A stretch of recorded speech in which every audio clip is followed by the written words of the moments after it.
कल नौटंकीबाज महिला पहलवानों को घसीट कर दिल्ली पुलिस ने डिटेन कर लिया। हालांकि बाद में उन्हें हिरासत से छोड़ दिया गया, लेकिन वे लोग भी अब महिला सम्मान की बात कर रहे हैं। जो लोग महिला को, अपने घर की बहू को धक्के मारकर घर से बाहर निकाल चुके हैं, और वो भी कोई महिला, कोई आम महिला नहीं, बल्कि बिहार के पूर्व मुख्यमंत्री दारोगा प्रसाद राय की पोती है। नमस्कार, मैं प्रिंस कुमार सिंह और आप देख रहे हैं पॉजिटिव इंडिया। दरअसल आपको बताते चले कि महीनों से आप कह सकते हैं कि महिला पहलवान, चाहे वो विनेश फोगाट हो या साक्षी मलिक हो या उनके जीजा बजरंग पुनिया हो, ये लोग दिल्ली के जंतर मंतर पर धरना प्रदर्शन कर रहे हैं, बवाल मचा रहे हैं। और भाजपा के जो सांसद हैं बृजभूषण शरण सिंह, और जो कि कुश्ती संघ के अध्यक्ष भी हैं, उनके गिरफ्तारी की मांग को लेकर के अड़े हुए हैं। और दरअसल ये सारा कुछ जो हो रहा है, हम इस पर कुछ भी बोलना नहीं चाहते थे, कुछ भी टिप्पणी करना नहीं चाहते थे, लेकिन आखिर हमें आना पड़ गया है और इनकी पोल खोलना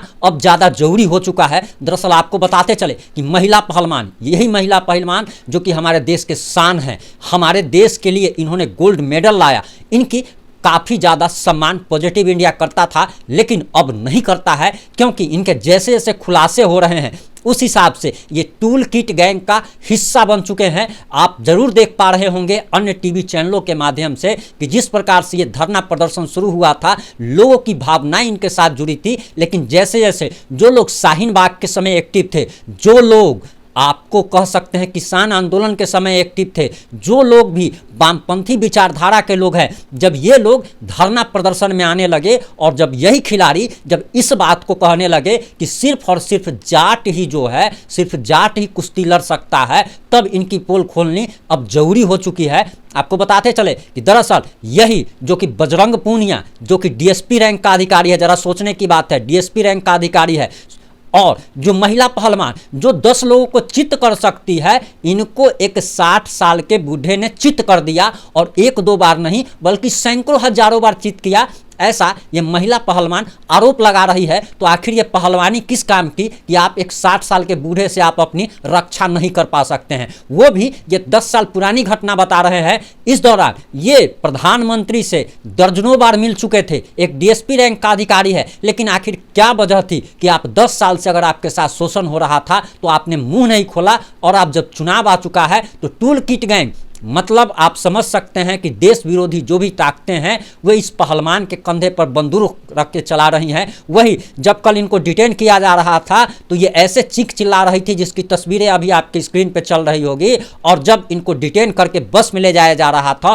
तो इनकी एक्टिंग कितनी ज़बरदस्त है कि बड़े बड़े अभिनेता अमिताभ बच्चन, हेमा मालिनी तक इनके सामने में फेल हो जाए कि ये बस में हंसते मुस्कुराते हुए, जैसे लोग इंजॉय करता है किसी चीज़ को, उस तरीके से कर रही हैं। आखिर इनका जो है वो सारा कुछ उजागर हो चुका है। वहीं बाबा रामदेव का भी पोल खुल चुका है। और अगर आप कह लीजिए, जैसा कि लोगों का कहना है कि बीजेपी को शासन करना नहीं आता, यही अगर कांग्रेस की सरकार थी, उस समय बाबा रामदेव के पिछवाड़े पे डंडा मार करके भगाया गया था, और बाबा रामदेव जो है सलवार समीज पहन करके भागे थे। वही बाबा रामदेव अब इन महिला पहलवानों के पक्ष में आ गए हैं, और उन्होंने कहा कि बृजभूषण सिंह को तुरंत गिरफ्तार कर लिया जाए। दरअसल इन लोगों की मांग क्या थी? इन लोगों की बस यही मांग है कि इनको ही मौका मिलता रहे, और इसके लिए इन्हें अपने, मतलब कह सकते हैं कि यहाँ पर जो कंपटीशन जो होता है, वो कंपटीशन में इन लोगों को हिस्सा न लेना पड़े, और ये सीधे जाकर के ओलंपिक खेलना चाहते हैं। तो आखिर जो नए पहलवान आ रहे हैं उनको आखिर मौका कैसे मिलेगा? और दरअसल बृजभूषण शरण सिंह के बारे में जो भी कुछ कहा जा रहा है, बृजभूषण शरण सिंह ने साफ साफ कह दिया है कि वो नार्को टेस्ट के लिए तैयार है, वो किसी भी टेस्ट के लिए तैयार है। और ये जो पहलवान, जो आपने देखा होगा कि 2014 में ही जब नरेंद्र मोदी देश के प्रधानमंत्री बने थे, उस समय काफ़ी सारे वामपंथी इतिहासकार, आप कह लीजिए साहित्यकार, कह लीजिए व्यंग्यकार, कह लीजिए बुद्धिजीवी, कह लीजिए, इन लोगों ने अपना मेडल, पुरस्कार वापस किया था। ठीक है, तो इसके लिए बृजभूषण शरण सिंह ने साफ साफ कहा कि मेडल तो 15 रुपये में मिल जाते हैं, अगर पुरस्कार ही वापस करना है तो करोड़ों रुपए जो आपको पुरस्कार के एवज में मिले हैं उसको भी आप वापस कर दीजिए। तो दरअसल ये तो करेंगे नहीं। धरना प्रदर्शन ये लोग जंतर मंतर पे करते हैं और कहते हैं कि हम सोते वहाँ हैं, जबकि ये लोग 5 स्टार होटलों में जा करके लंच डिनर और ब्रेकफास्ट करते हैं और रात में रंगरेलियां मनाते हैं। आखिर इन लोगों को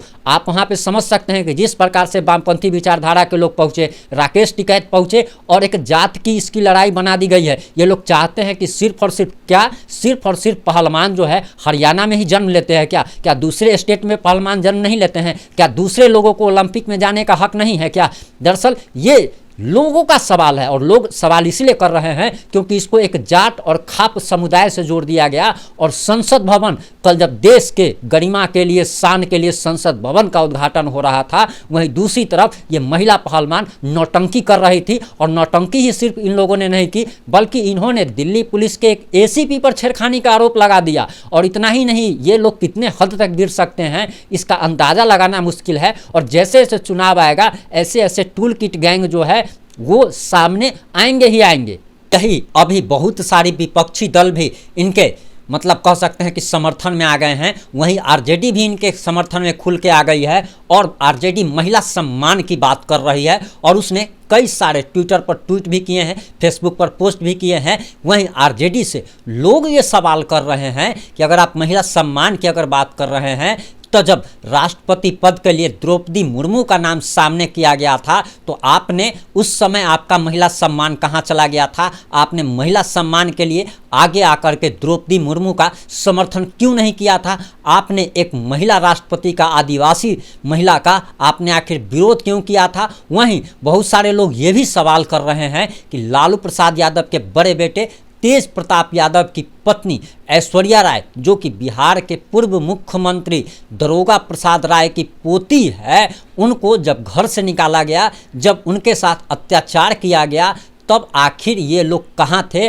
और जो लोग, ऐसा जनता का सवाल है कि जो लोग अपने घर की महिलाओं को सम्मान नहीं दे सकते हैं, अपने घर से निकाल देते हैं, वे लोग आखिर महिला सम्मान की बात किस मुंह से कर रहे हैं? यही दोहरी नीति है और इसी दोहरी नीति पर जनता सवाल उठा रही है। वहीं आपको बताते चले कि दरअसल नीतीश कुमार जो कि महिला सम्मान की बात करते हैं, वो महिलाओं का कितना सम्मान करते हैं ये लगातार उनके वक्तव्यों से भी पता चल रहा है। और ये लोग तो दलित विरोधी हैं। ये लोग कहते हैं कि दलित होने के कारण, आदिवासी होने के कारण राष्ट्रपति को नहीं बुलाया गया या उनका अपमान किया गया। वही नीतीश कुमार बिहार के दलित राज्यपाल को आने जाने के लिए हेलीकॉप्टर तक उपलब्ध नहीं करा पाते हैं और बिहार के माननीय महामहिम राज्यपाल जो हैं वो दलित हैं, इस वजह से उन्हें हेलीकॉप्टर नहीं दिया जाता है और उन्हें सड़क मार्ग से यात्राएं करनी पड़ती है। वहीं आरजेडी के जो हैं, ये आप कह सकते हैं कि जो लोग कह रहे हैं